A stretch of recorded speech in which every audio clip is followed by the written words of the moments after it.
كل سنة وانتم طيبين. النهاردة ان شاء الله هنعمل الزبادي في البيت لسحور رمضان بطريقة سهلة جدا، هتطلع معانا متماسكة بدون فرن بدون ماكينة، والطعم مفيش احلى من كده.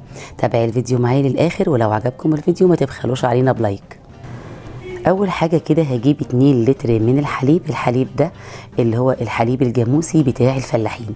هفضي الحليب كده في الحله، وهاخد الحليب ده احطه على النار يغلي، وبعد ما يغلي اقول لكم بقى احنا هنعمل ايه.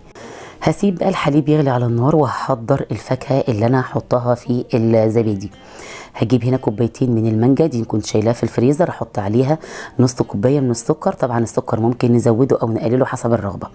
هسيبهم يغلوا كده على النار والمانجا تقل كده لحد ما تقل خالص. طبعا احنا ممكن نستخدم اي نوع فاكهه، احنا ممكن نستخدم فراوله، لو عندنا فراوله في الفريزر برضو هنخرجها، او فريش نقدر نعملها بنفس الطريقه. حط عليها السكر وبرضو عصير ليمونه. انا جبت هنا عصير نص ليمونه وعصرتها على المانجا، وهسيبها برضو لما تغلي وتقل خالص كده، ويبقى تبقى المانجا متماسكه معايا. بعد كده بقى هجيب الحليب وهشيل من عليه الوش كده كله، القشطه اللي هي على الوش دي، واحطها في اي حاجه عندي، واحط عليها 2 كوباية من الحليب. بعد كده بقى هجيب 1 كوباية من الزبادي. وزن الكوبايه دي يعني احط 1 كوباية وعليها معلقه كبيره. وزن الزبادي دي كده 150 جرام، يعني كل لتر حليب بياخد كوبايه صغيره 75 جرام. هضرب بقى كده الزبادي مع الحليب، وهنزل بالحليب بالحليب اللي انا ضربته بالهاند بلندر على الحليب اللي في الحله، وهقلبه كويس جدا. وبرده هضربه بالهاند بلندر عشان لو في اي تكتلات في الحليب يبقى الحليب كده كله ما فيهوش اي حاجه خالص. كده خلاص افضي بقى الحليب في حاجه كده عشان هصبه في الكوبايات.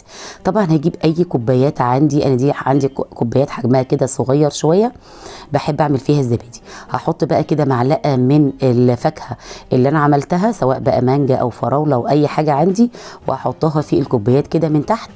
وبعد كده بقى احطهم في صينيه، وهصب الحليب على الفاكهه وفي الكوبايات بتاعتي.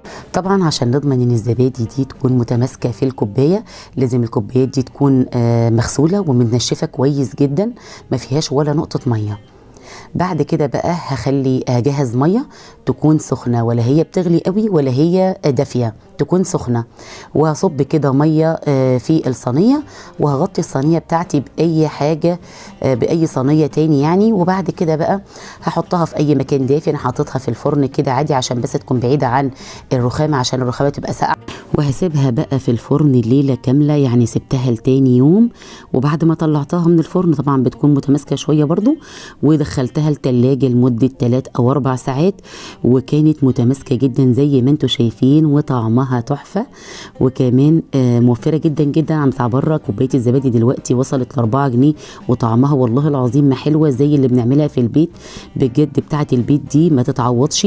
وان شاء الله الفيديو اللي جاي هنعمل الزبادي اللي هي بالفراوله زي بتاعه المحلات بالظبط. ويا ريت لو عندكم اي اقتراحات او اي حلويات كده شهر رمضان اكتبوا لي في الكومنتات. ويا ريت لو عجبكم بقى الفيديو لايك وشير، وتصلوا على النبي في الكومنتات، وربنا يحسن ما بين ايديكم، واشوفكم على خير قريب في فيديو